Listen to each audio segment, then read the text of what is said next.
Hello everyone, I am Dr. Lavi Sindhu, Senior Fertility and IVF Specialist at Birla Fertility and IVF Lajpat Nagar. So आज हम बात करेंगे positive science after embryo transfer. बहुत ज़्यादा anxiety होती है after the embryo transfer and people wants to know कि मेरा जो प्रोसीजर हुआ है वो सक्सेसफुल होगा कि नहीं होगा, क्या चीज़ें हैं जिससे हमें पता चल सकता है कि प्रोसीजर सक्सेसफुल है या नहीं है। इसके बारे में मैं आपको कुछ क्लैरिटी दूंगी, ठीक है। But before going to the topic, पहले हम समझते हैं कि इम्प्लांटेशन या प्रेगनेंसी कैसे होती है।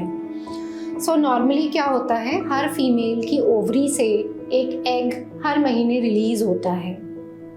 वो एग रिलीज़ होने के बाद ट्यूब उसे अपने अंदर पिक करती है और उस समय पे अगर कांटेक्ट रहा है तो सीमेन यूट्रस के थ्रू ट्रैवल करते हुए स्पर्म्स ट्यूब में जाता है और एग के साथ मिलकर अर्ली प्रेगनेंसी का जो प्रोसेस है, फर्टिलाइजेशन होता है और अर्ली प्रेगनेंसी डेवलपमेंट का प्रोसेस शुरू हो जाता है।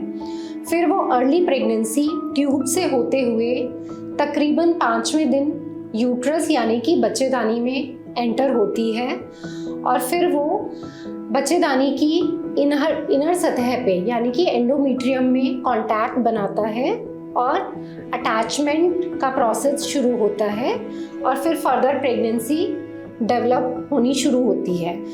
ये प्रोसेस है नॉर्मल प्रेगनेंसी होने का। जब हम आईवीएफ प्रोसीजर कर रहे होते हैं तो एम्ब्रियो ट्रांसफ़र बहुत ही इम्पॉर्टेंट स्टेप है। This is the final step of any IVF procedure. Embryo transfer के बाद क्या ऐसे साइंस हैं जिससे हमें आइडिया लग सकता है कि प्रेगनेंसी पॉजिटिव आ रही है कि नहीं आ रही है। ये जो प्रेगनेंसी यूट्रस में बच्चेदानी की सतह पर अटैच हो रही है, अटैच होने के बाद ये कुछ हार्मोन सिक्रीट करती है, जैसे कि बीटा एचसीजी हार्मोन। ये बीटा एचसीजी हार्मोन जो ग्रोइंग प्रेगनेंसी है उससे बनता है, जिसकी वजह से कुछ सिम्टम्स आते हैं, जैसे कि नौजिया यानी कि जी मचला सकता है, कुछ खाने का मन नहीं करे। तो ये सिम्टम्स इंक्रीजिंग बीटा एचसीजी की वजह से हो सकते हैं। दूसरा, ये जो बीटा एचसीजी ग्रोइंग प्रेगनेंसी से प्रोड्यूस हो रहा है, ये ओवरी में जाके प्रोजेस्ट्रॉन का प्रोडक्शन इंक्रीज करता है। प्रोजेस्ट्रॉन जो कि हार्मोन है प्रेगनेंसी को सपोर्ट करने के लिए, ठीक है। तो प्रोजेस्ट्रॉन की वजह से भी कुछ सिम्टम्स आते हैं। कुछ केसेस में जहाँ एग बनाने की प्रक्रिया नहीं हो रही है और हम आर्टिफिशियली लाइनिंग प्रिपेयर करके एम्ब्रियो डालते हैं, वहाँ पे प्रोजेस्ट्रॉन हम बाहर से देते हैं। तो ये प्रोजेस्ट्रॉन जो कि अंदर से ओवरी से प्रोड्यूस हो रहा है या फिर हम बाहर से दे रहे हैं, उसकी वजह से भी कुछ सिम्टम्स आते हैं, जैसे कि ब्लॉटिंग होना, बहुत ज़्यादा गैस होना, कॉन्स्टिपेशन होना, ब्रेस्ट में टेंडरनेस होना, मूड चेंजेस होना, इरिटेबिलिटी या एंजाइटी होना। तो ये सिम्टम्स प्रोजेस्ट्रॉन की वजह से आते हैं। तो ये दोनों हार्मोन मिलके जो हैं ये साइन और सिम्टम्स प्रोड्यूस करते हैं। बट ऐसा ज़रूरी नहीं है कि हर प्रेगनेंसी या हर एम्ब्रियो ट्रांसफ़र के बाद अगर प्रेगनेंसी आ रही है तो सारे फीमेल्स को ये सिम्टम्स आएंगे ही। बहुत बार ऐसा भी देखा गया है कि इनमें से कोई भी सिम्टम्स नहीं होता और प्रेगनेंसी रिज़ल्ट जब हम करते हैं 12 दिन के बाद, जब हम चेक करते हैं ब्लड टेस्ट के थ्रू या यूरिन टेस्ट के थ्रू, तो उसमें प्रेगनेंसी पॉजिटिव आती है। ये सब इंडिकेशन है कि आपका प्रोसीजर सक्सेसफुल हो सकता है, but it is not confirmatory also. और ऐसा नहीं है कि सारे ही पेशेंट्स में ये सिम्टम्स आएंगे।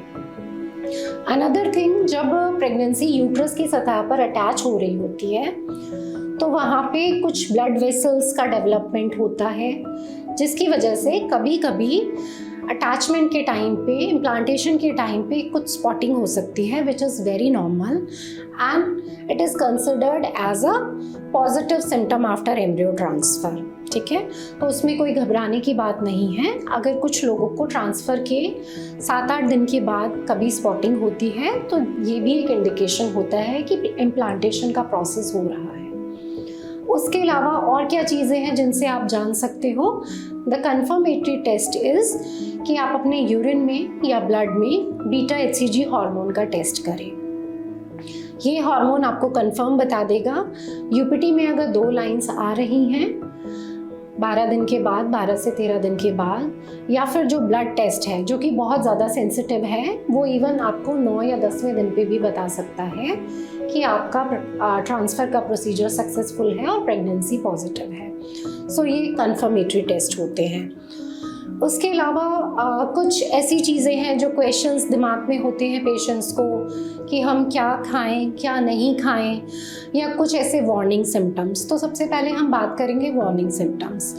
अगर आपको बहुत एक्सेसिव पेन हो रहा है या वॉशरूम जाने में आपको जलन हो रही है या बुखार है, तो ऐसे केसेस में आप अपने डॉक्टर को कंसल्ट करें, ये इन्फेक्शन का साइन हो सकता है।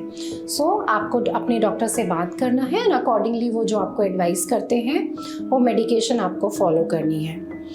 इसके अलावा आपको जो चीज़ें फॉलो करनी है, जैसे कि आपको अपनी दवाइयाँ जो भी आपके डॉक्टर ने प्रिस्क्राइब करी हैं वो टाइम पे लेनी है, आपको हेल्दी डाइट लेना है, अच्छे से लिक्विड लेना है और एडिक्वेट न्यूट्रिशियस डाइट लेना है जिसमें प्रोटीन, हरी सब्जियां, ताज़े फल, जो भी सीजनल फल आ रहे हैं वो ज़्यादा से ज़्यादा लेना है। और आपको junk food, fried food, excessive coffee, T avoid करना है।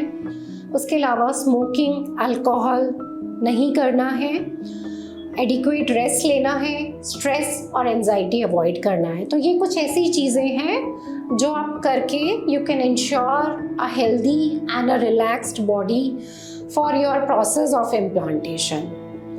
सो अगर आप इन सब चीज़ों को फॉलो करते हैं तो होपफुली आपका procedure will be successful.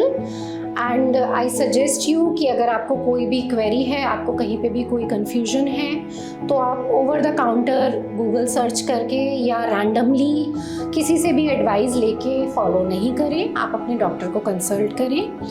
You can consult us at Birla Fertility. You can go to our website also and we'll be very happy to help you in your journey of parenthood. Thank you so much.